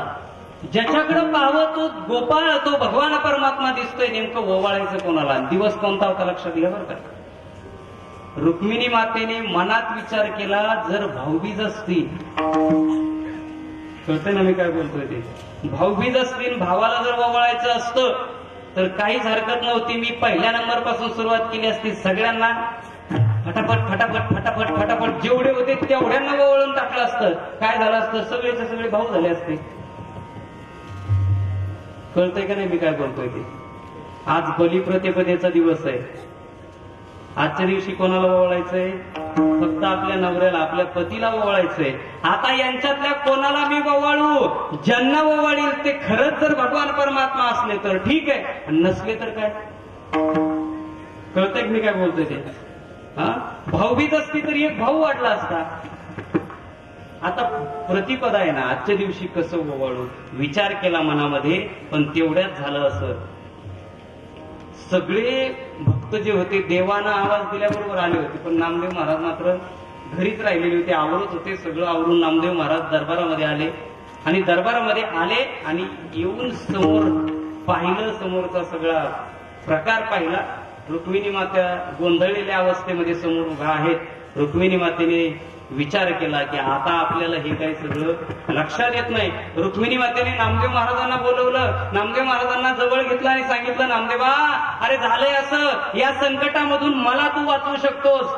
लक्षात घे म्हणे, जर भाऊबीज असती तर मी यांना सगळ्यांना ओवाळलं असतं, मला देवाला ओवाळायचं, पण मला भगवान परमात्मा काही सापडत नाहीत. नामदेव महाराज एक काम करा, मला या सगळ्यामधून देव कोणता आहे तो ओळखून द्या. लक्षात येते तुमच्या? देव कोणता आहे तो ओळखून द्या म्हटल्यानंतर नामदेव महाराजांनी सगळ्यांकडे पाहायला सुरुवात केली. संतांनाच देव ओळखला जातो बरं का, कोणालाही ओळखला जात नाही. संतांनी फक्त नजर टाकली रे टाकली की भगवान परमात्मा सहजासहजी त्यांच्या लक्षात येतो. नामदेव महाराजांनी सगळ्यांकडे पाहिलं आणि सगळ्यांकडे पाहिल्यानंतर नामदेव महाराजांनी एकेकाकडे पाहायला सुरुवात केली आणि जेव्हा एका व्यक्तीवरती नजर नामदेव महाराजांची थांबली आणि लक्षात आलं की हाच देव आहे, रुक्मिणी मातेला सांगितलं, बघा त्या कोपऱ्यामध्ये उभा आहे ना, तो भगवान परमात्मा आहे, जा आणि त्याला ओवाळा. रुक्मिणी मातेने सांगितलं, कसं काय ओळखलं तुम्ही? मला, मी इतक्या वेळची बघते, मला माझा नवरा, माझा पती, माझा असणारा देव मला इतक्या दिवसात इतक्या ह्याच्यामध्ये ओळखायला आला नाही, तुम्ही कसा ओळखला? नामदेव महाराज सांगितलं की सोपं आहे म्हणे रुक्मिणी माता, तुमच्या जे लक्षात आलं नाही ते माझ्या लक्षात आलं. देवानं सगळ्याला रूप दिलं, परंतु देवानं दोन गोष्टी सगळ्यांना दिल्या नाही. कोणत्या दोन गोष्टी दिल्या नाही? भगवान परमात्म्याच्या गळ्यामध्ये असणारी जी वैजयंती माळ आहे, ती वैजयंती माळ भगवान परमात्म्याने कोणालाच दिली नव्हती. आणि छातीवरती भृगु ऋषीने मारलेलं जे लाथ आहे, त्या लाथेचं जे व्रण आहे, ते व्रण सुद्धा भगवान परमात्म्याने कोणालाच दिलेलं नव्हतं. नामदेव महाराजांनी या दोन खुणा बघितल्या आणि रुक्मिणी मातेला सांगितलं, जा तो भगवान परमात्मा आहे त्याला ओवाळा. वैजयंती माळ गळा श्री वत्सलांछन विष्णुदास नामयाने दावी आली खून.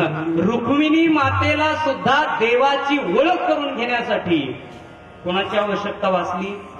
संतांची. मग जर तुम्हा आम्हाला देवाची ओळख करून घ्यायची असेल तर आपल्याला कुठं जावं लागेल? कोणाकडे जावं लागेल? मांत्रिकाकडं, देवरसाकडं, कोणाकडे जावं लागेल? आपल्याला सुद्धा संतांकडे जावं लागेल. आणि संतांकडे आलं रे आलं की संत आल्यानंतर भगवंत आपोआप येतो. मी बोललेलं कळतं ना? संत जर आले रे आले, एकदा संत आले की भगवान परमात्मा येतो. कारण देव कुठं असतो? देव कुठं असतो? देव इकडे तिकडे राहतो.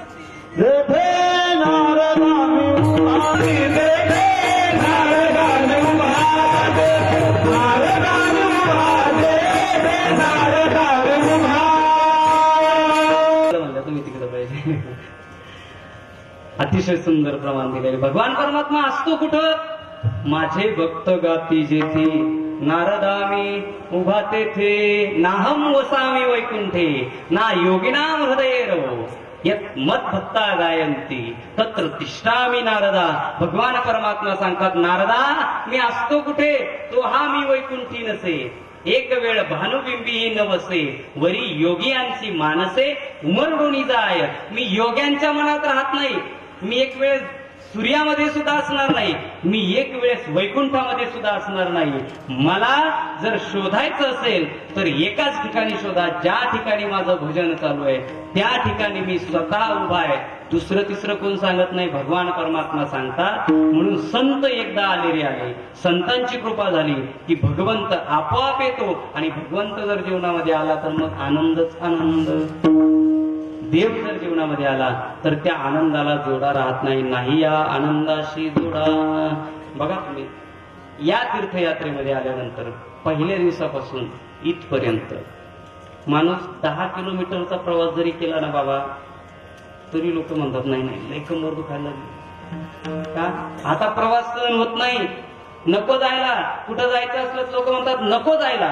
परंतु एका दिवसामध्ये 250 किलोमीटर, एका दिवसामध्ये 300 किलोमीटर, एका रात्रीतून 500 किलोमीटर, 550 किलोमीटर. एक जण तर गाडीतून खाली उतरला बाबा, गाडीतून खाली उतरले ते जवळचे, नाव नाही सांगत, कोणाकोणा सांगा. उतरल्यावर काय खरं नाही, एवढा प्रवास असतो का कुठं, देव जरा जवळजवळ नव्हते का म्हणले. पण त्यांना विचारलं मग तरी पण त्रास होतो, म्हणजे त्रास नाही होत पण प्रवास जास्त होतो. पण एवढा प्रवास करून सुद्धा आज जर सगळ्यांचे चेहरे पाहिले ना बाबा, तर अगदी म्हणजे कमळाचं फुल सुद्धा तुमच्या समोर लाजल होत. सुंदर कौटुंबिक. आमच्या पोरांनी एवढं थोडे काळे पडले फक्त, दुसरं काही झालं. विठाला आनंद असतो, आनंदाचे दुही आनंद तरंग, आनंदाचे अंग, आनंदाचे फक्त आनंद घेत राहायचा. आनंद जर घेतला ना तर आनंदच मिळतो. परंतु काही काहींना ह्याच्यात पण आनंद वाटत नाही. त्यांच्या चेहऱ्यावर जर तुम्ही बघितलं ना, एक सुंदर प्रमाणे कोडली गवरी असं काहीतरी आहे भाषे, तोंडावर साध्या सोप्या भाषेत गावऱ्या फुटल्यासारखं तोंड दिसतं. त्याला आनंदच घेता येत नाही. काही जरी लोकांचं चांगलं झालं ना, ते म्हणतात काय झालं, एखाद्याच्या पोरला पाणी लागला असेल त्याला काय असतं, अरे एखाद्याला पोरग झालं असेल मग त्याला काय असतं, एखाद्याला नोकरी लागली असेल मग त्याला काय असतं. अरे कुठंतरी दुसऱ्याच्या आनंदामध्ये सहभागी व्हा. आनंदामध्ये सहभागी झालात तर आनंद मिळेल, त्यांच्या दुःखात जरी सहभागी झालात तरी सुख मिळेल. लक्षात घ्या मी काय बोलतोय. दुःखात सहभागी झाल्यानंतर त्याचं दुःख जर वाटून घेतलं तर त्याचं समाधान अंतःकरणामध्ये असतं. म्हणून माणसानं इतर कोणत्याही वेळी नाही गेलं तरी चालेल, शत्रू जरी असेल तरी त्या शत्रूच्या दुःखामध्ये आपण सामील व्हावं. आपल्या अंतःकरणामध्ये समाधान निर्माण झाल्याशिवाय राहत नाही. विठाला विठाला मी सांगत हे होतो की एवढा मोठा जो आनंद आहे तो आनंद मिळवण्यासाठी कुठंतरी साधूंच्या सहवासात असावा. एवढा समाज जर गोळा करायचा असता, पुणे परिसरामध्ये ज्या भागात मी सर्व्हिस करतो त्या भागातून बाबा दरवर्षी अशा तीर्थयात्रा होतात. पण ती कोण करतात माहितीये का? तीर्थयात्रा केल्यानंतर त्यांच्या लक्षात माझं नाव राहावं, आणि माझं नाव राहिलं रे राहिलं की पुढच्या पंचवार्षिकला त्यांनी मतदान कोणाला, मलाच करावं म्हणून तीर्थयात्रा केल्या जातात. त्या तीर्थयात्रेत किती आनंद असेल, त्या तीर्थयात्रेत एवढा आनंद मिळणार नाही. याचं कारण असं आहे, बाबा सगळ्यांच्या बरोबर आहेत, सगळ्यांना बोलतायत. मला वाटत नाही दिवसात प्रत्येक माणसाला एकदा तरी बाबा बोललेले असतात. बरोबर आहे ना? एकदा तरी बोललेले असतात. जेवले का, जेवण झालं का, जेवणाचे हाल जरी झाले ना एखाद दिवशी, खरं सांगतो ज्या दिवशी तुमचे हाल होतील ना त्या दिवशी विठ्ठल सगळे जेवल्याशिवाय आम्ही कधीही म्हणजे अन्नाचा कण सुद्धा घेतला नाही. त्याचं कारण असं आहे, तुमच्या चेहऱ्यावरती आनंद पाहिला रे पाहिला की आम्हाला आनंद वाटायचा. कारण नियोजन जे असतं ना, आम्हाला तरी काय अनुभव आहे. बाबा म्हणायचे तुम्ही बघा, नाही आम्ही आता दोघेही काय, आम्हाला तरी काय कळतंय. पहिल्यांदाच पहिला एवढा मोठा हे सगळं नियोजन करत असताना, जे सगळं होतं हे करत असताना अनुभव यातला कोणताच नव्हता. परंतु एक खात्री होती, आमची श्रद्धा बाबांवरती होती, बाबांची श्रद्धा भगवान बाबावरती, येळेश्वराचं दर्शन घेतानाच येळेश्वराला सांगितलं होतं की ही यात्रा तुझी आहे, ही यात्रा आमची नाही, ही यात्रा येळेश्वराची आहे. आणि येळेश्वराची यात्रा असल्यामुळं आम्हाला बाकीचे कष्ट करण्याची गरज नाही. जे काय करायचंय ते तुला कर. चांगलं केलं तरी तूच केलं, वाईट केलं तरी तूच केलं. विठाला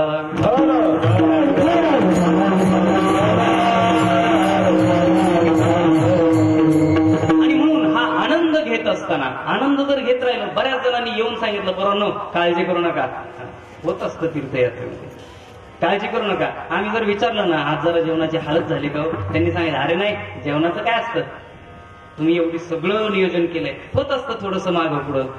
कधी कधी असं झालं सकाळी जेवण करून ठेवावेत, 10 वाजता जेवण तयार, पण त्या दिवशी म्हणजे काय नशीब आमचं होतं काय माहिती, त्या दिवशी गाड्या उशिरा, ज्या दिवशी जेवण लवकर त्या दिवशी गाड्या उशिरा, आणि ज्या दिवशी स्वयंपाकाच्या गाडीला उशीर व्हावा, म्हणजे आमची गाडी एकदा स्वयंपाकाची जी घुसली आतमध्ये गर्दीत बाहेरच निघाला, बरं गाडी घुसली कुठं मथुरेत, आणि बाकीच्या गाड्या तिकडून निघल्या आग्र्यावरून. आम्ही येतोय, आम्ही निघालोय, कसं यायचं कसं यायचं, आता कसं यायचं म्हणलं की इकडं आमच्या छातीत धडधड, अरे तुम्ही येताय खरंय पण आमची गाडी गेली नाही इकडं गर्दीत. ती गाडी बाहेर काढता काढता पहिली गाडी 15 किलोमीटर वरती, मग आचार्यांना सांगावं लागायचं उरका लवकर उरका लवकर, गाड्या आल्यात उरका लवकर. आता उरकणार किती बिचारे, आणि एकदा 400, 500, 600 लोक समोर पाहिली की आता स्वयंपाक उरकायचा कसा, हा मोठा प्रश्न मनात असायचा. आणि आलेले असे केवळ नजरेने बघायचे, अरे द्या ना अरे द्या. एकाने तर असं समोर आला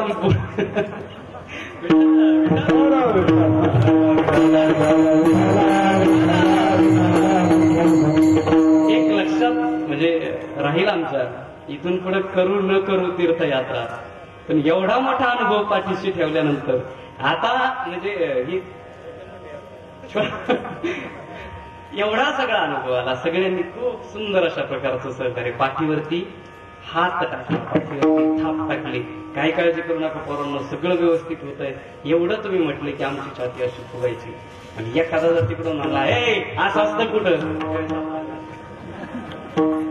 मागला ते करता काय. पण हा सगळा आनंद जो मिळाला, आज जर समाज समोर बघितला, माझ्यासारख्याला माझं खूप भाग्य आहे की मी बाबांच्या सहवासात राहिलो.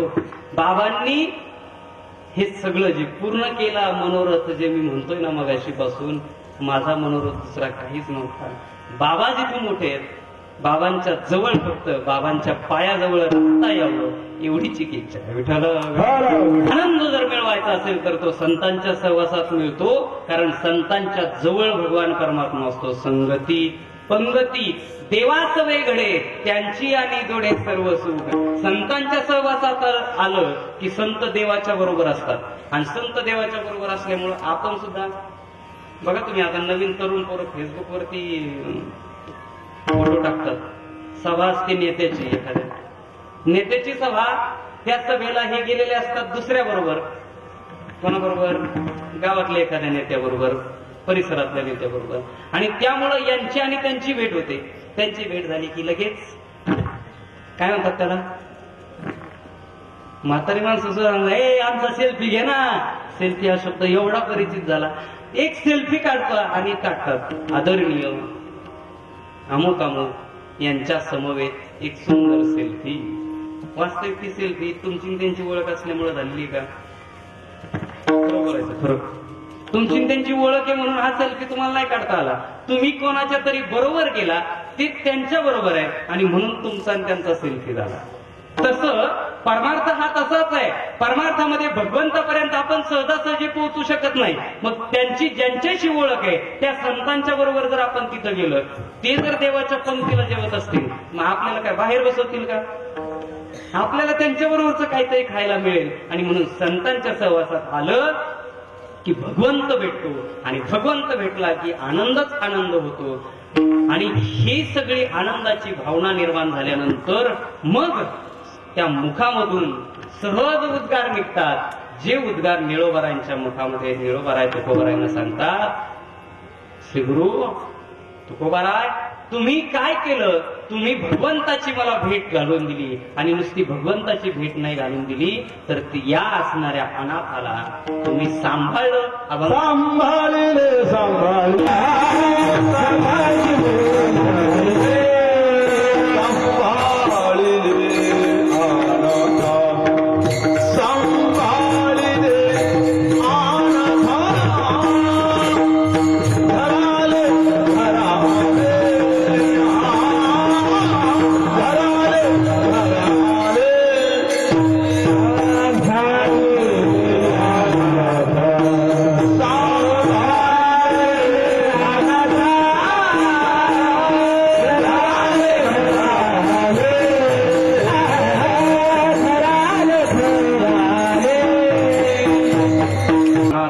तुकोबराय माझ्यासारख्या अनाथाला तुम्ही सांभाळलं. परमार्थामध्ये ही भावना असावी बरं का. परमार्थ करत असताना मी किती मोठा आहे हे विसरून जायचं. कारण या ठिकाणी सगळे सारखे आहे. संतांनी हाक मारताना सगळ्यांना मारली, साधूंनी गोळा करत असताना सगळ्यांना केलं. यारे यारे लहान थोर याती भलती नारी नर, करावा विचार न लगे चिंता कवने असेल. या ठिकाणी यायचंय ना सगळ्यांनी या. मग तो श्रीमंत असला तरी त्याच पंक्तीत, तो गरीब असला तरी त्याच पंक्तीत, तो कोणत्याही जातीतला असला तरी त्याच पंक्तीत. साधू संतांनी खरी जर क्रांती कोणी केली असेल तर ती साधू संतांनी, खरी क्रांती जर कोणी केली असेल तरी साधू संतांनी केली. आज जातीयता नष्ट करण्याच्या जेवढ्या वल्गना केल्या जातात, जेवढ्या घोषणा केल्या जातात, आम्ही हे करू, आम्ही ते करू, आमच्या संतांनी 700 वर्षापूर्वी ते केलं. ज्ञानोबारायांनी चोखोबारायांचा हात धरला आणि चोखोबारायांना पंढरपूरमध्ये नेलं. लक्षात घे बरं का. चोखोबारायांना पंढरपूरमध्ये नेलं. पंढरपूरमध्ये गेल्यानंतर दर्शनाला जायचं, विरोध केला गेला की नाही आम्ही तुम्हाला दर्शन घेऊ देणार नाही, चोखोबारायांना दर्शन घेऊ देणार नाही. ज्ञानोबारायांनी पहिली क्रांती केली त्यावेळेस ज्ञानोबारायांनी सांगितलं जर तुम्ही मला दर्शन घेऊ देणार नसाल तर काही हरकत नाही, त्या देवाकडे जायची मलाही गरज नाही, मीही दर्शन घेणार नाही, चोखोबांनाही दर्शन घेऊ देणार नाही. असली देवाला गरज तर देवच आमच्या दर्शनाला भेटायला येईल. ज्ञानोबारायांनी पहिली क्रांती केली आणि चोखोबारायांसाठी भगवान परमात्म्याला मंदिरातून बाहेर आणलं. ही संतांची क्रांती आहे. विठाला मोठा असो, चोखोबारायांनी सांगावं खट नट यारे शुद्ध होऊन जा रे. कसाही असो, तो आधी दुराचारी असो नाहीतर पापी असो, कुणीही या, परंतु येऊन या ठिकाणी तुम्हाला जर आनंद लुटायचा असेल तर या ठिकाणी येणं गरजेचं आहे. भावनापंथी असावी, भावनापंथी असावी. निळोबारायांची भावना आहे सांभाळिले अनाथा. अनाथाला सांभाळलं. कोणत्याही संतांना विचारलं तर संत हेच सांगतात. तुकोबारायांना विचारा, तुकोबाराय सांगतात तुकोबाराय तुम्ही कोण आहे हो? तुकोबाराय सांगतात मी तव अनाथ अपराधी कर्महीन मतिमंद बुद्धी. देवा मी कसा आहे? अनाथ आहे, परंतु या अनाथाला तुम्ही सांभाळलं. तुकोबाराय ही तुमची आमच्यावरती असणारी कृपा आहे.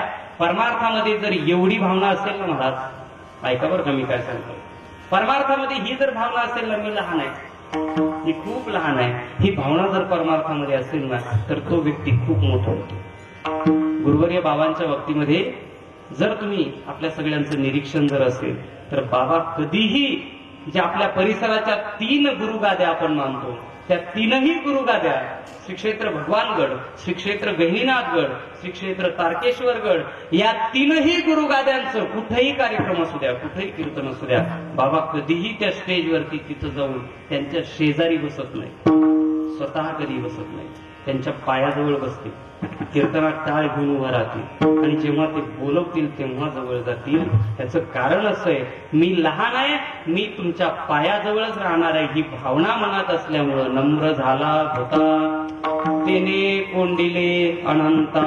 ही लहान असण्याची जी भावना आहे ती भावना जर मनात असेल तर मोठं तो व्यक्ती आपोआप होतो. जेव्हा माणूस स्वतःला लहान समजतो तेव्हा तो आपोआप मोठा होत असतो. नाहीतर माणसं लहान समजतच नाही. ज्याला घरात कोणी विचारत नाही तो गावात असं सांगतो की आपल्यासारखं दुसरं कोण नाही. म्हणजे ही जी भावना आहे ना माणसाच्या मनामध्ये, जवळ काहीच नसतं. एक म्हण आहे पहा मराठीमध्ये, सांगत नाही मी, पण मला बाजीराव म्हणा, बरोबर आहे, पटतंय ना. ही भावना माणसाच्या मनात आहे. आज कोणाला विचारा तो कधी स्वतःला कमीपणा घेत नाही. नम्रतेची भावना त्याच्या अंतःकरणामध्ये नसतेच. मी काय कमी आहे का म्हणतात. ही भावना मनात जर असेल तर तो व्यक्ती मोठा होऊ शकत नाही. निळोबाराय सांगतात देवा तुकोबाराय तुम्ही माझ्यासारख्या अनाथाला, या लहान असणाऱ्या व्यक्तीला तुम्ही सांभाळलं आणि तुम्ही सांभाळल्यामुळे एवढं मोठं माझं जीवन होऊ शकलं. सांभाळिले सांभाळिले सांभाळिले अनाथा. आणि सांभाळ करून काय केलं? निळोबाराय सांगतात मला पावन करून टाकलं अभंगाच्या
अभंगाचा जो काही भावार्थ होता, बाबांच्या कृपेने जे काही बोलता आलं त्या अभंगावर बोलण्याचा प्रयत्न केला.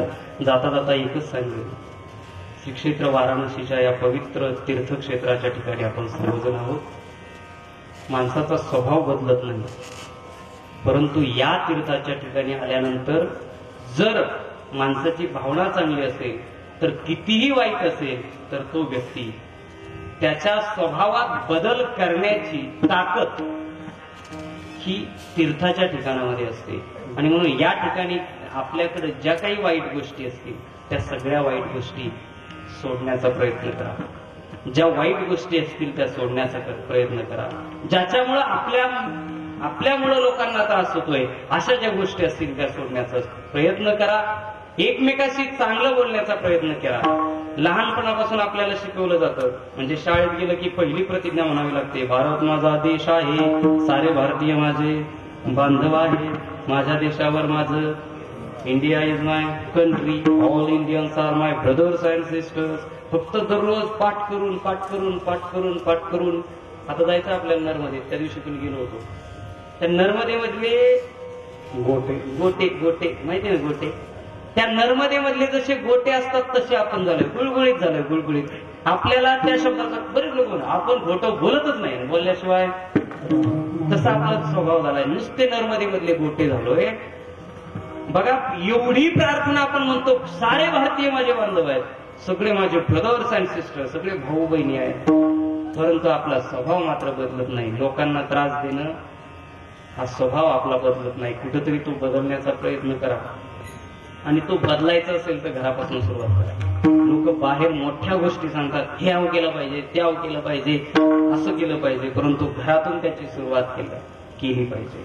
घराचं गोकुळ करण्याचा आपण प्रयत्न केला पाहिजे. घराचं जर गोकुळ करायचं असेल, ज्यांनी ज्यांनी गोकुळात दर्शन घेतले का दर्शन गोकुळात?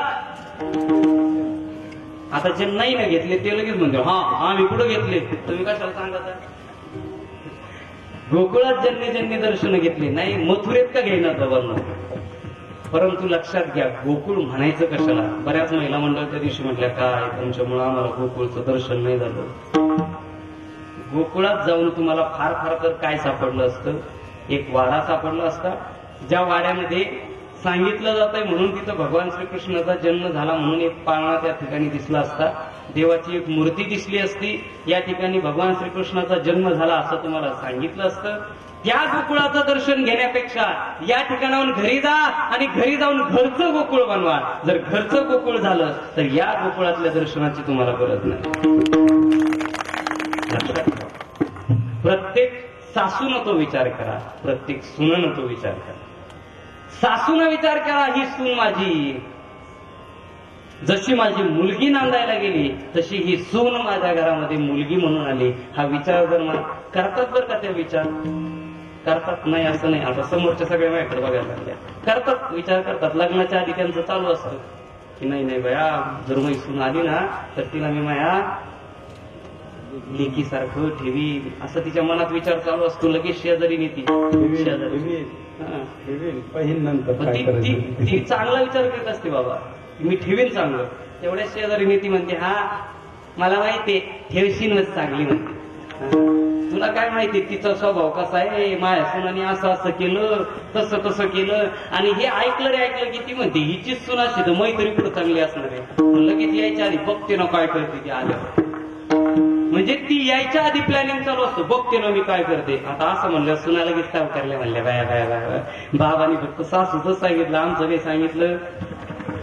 हे आपण विचार करत असतात. मी जर त्या घरात गेले ना तर मी अगदी सगळ्यांना सुखात ठेवीन. मी सासूला काही बोलणार नाही, मी सासऱ्याला काही बोलणार नाही, मी नवऱ्याला काही बोलणार नाही, मी नंदाला काही बोलणार नाही, हे सगळं म्हणतात.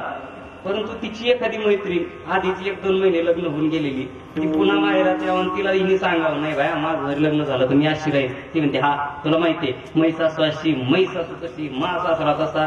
मग ही विचार करते हिचेच सासू सासरे असे तर मै तरी कुठं वेगळे असतील, मग बघण ना मी तिकडे गेल्यावर काय करते ते. म्हणजे ही विचार करते बघन तिकडे गेल्यावर, ते म्हणतात बघू आल्यावर काय करते.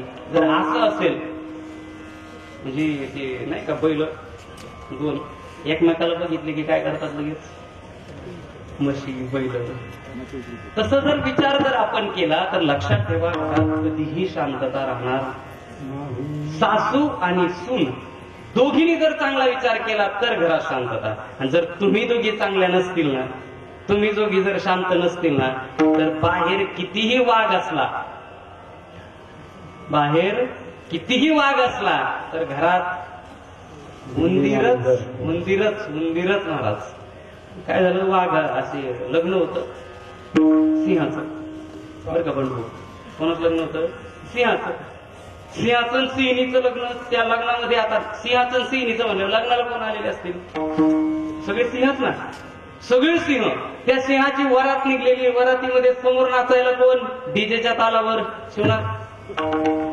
सिंहच ना, सगळे सिंह, सगळे सिंह नाचत होते, एवढे नाचत होते, एवढे नाचत होते बेभान होऊन. म्हणजे काही घेतलेलं नव्हतं त्यांनी, नाचत होते फक्त. ते त्यांना अजून माहित नाही, ते आपल्यालाच माहिती ना.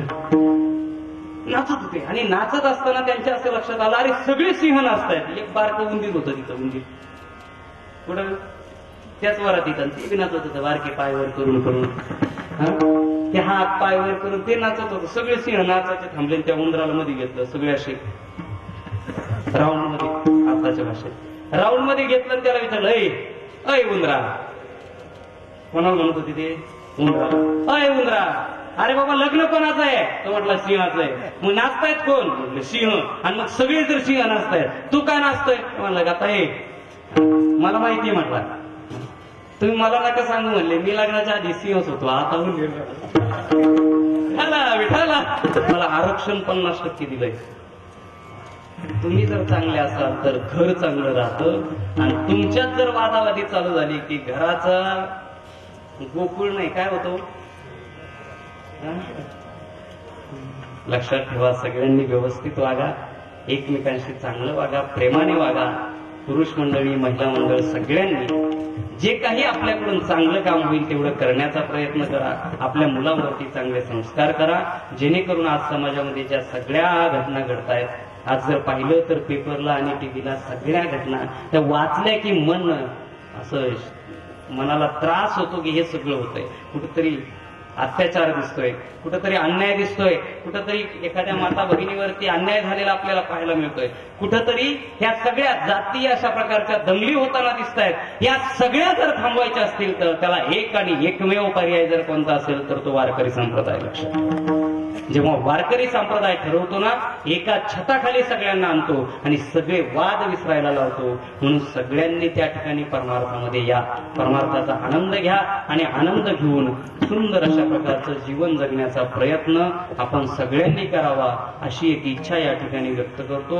आणि झालेल्या आतापर्यंतच्या प्रवासामध्ये, आतापर्यंतच्या या सगळ्या कार्यक्रमामध्ये आमच्या सगळ्याकडून, म्हणजे आमचे सगळे स्वयंसेवक असतील, आम्ही सगळे असो, बाबाई असो, आमच्या सगळ्यांनी नियोजन करताना ज्या ज्या काही त्रुटी राहिल्या असतील, जे जे काही कमी राहिलं असेल ते सगळं मोठ्या मनाने आपण सगळ्यांनी पोटामध्ये, ज्या काही चुका बोलताना कदाचित खूप त्रास बाकीच्या गोष्टीचा झालेला असल्यामुळं एखादा चांगला व्यक्ती बोलायला आल्यानंतर सुद्धा आम्ही त्याच्या अंगावरती जर असं नाही का बोललो असू किंवा टाळून बाजूला गेलो असो, कारण चालू असतं डोक्यात काहीतरी, या सगळ्या ज्या काही कळत नकळत घडलेल्या ज्या काही चुका असतील त्या सगळ्या चुका आपण सगळ्या जणांनी मोठ्या मनाने पदरात घ्याव्यात. आणि आम्हासारख्यांना, आम्ही काही लहान आहेत सगळे, आम्हाला मोठ्या मनानं आपण सगळ्यांनी माफ करावं आणि इथून पुढच्या प्रवासामध्ये सहकार्य करावं, जेणेकरून तुम्हालाही आनंद घेता येईल आणि तुम्हाला आनंद झाला की तुमच्या आनंदामुळे आम्हालाही आनंद होईल. आणि अशा प्रकारे या सगळ्या गोष्टीमध्ये आपण सर्वांनी सहभागी घेत व्हावं बाबांनी मला आज्ञा केली आणि या ठिकाणी सेवेची संधी मला उपलब्ध करून दिली. वास्तविक त्यांनीच संधी दिल्यामुळं इथपर्यंत या व्यासपीठापर्यंत येण्याची कृपा ही बाबांची आहे.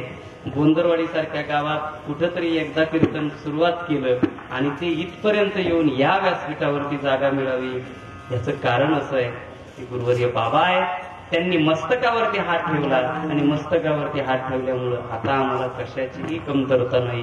त्यामुळं अशा प्रकारे आपल्या सगळ्यांच्या जीवनामध्ये सुख आणि समाधान प्राप्त व्हावं ही एक छोटीशी इच्छा भगवान परमात्म्याच्या चरणावरती समर्पित करतो आणि सेवेला पूर्ण विराम देतो.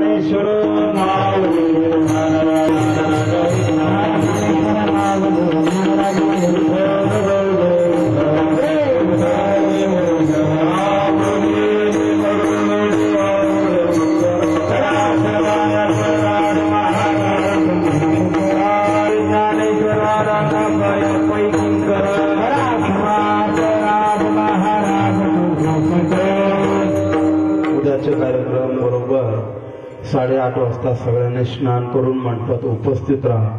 8:30 ते 9:30 या वेळात काल्याचं कीर्तन होईल आणि बरोबर 10, 10:15 वाजेपर्यंत आपली जेवण होईल आणि 11 वाजता आपलं प्रस्थान झालं पाहिजे. म्हणून सर्वत्र मंडळीला राहिलेली काय ती 3-4 दिवस जो प्रवास असेल सगळ्यांनी आनंदात घ्या. तुम्ही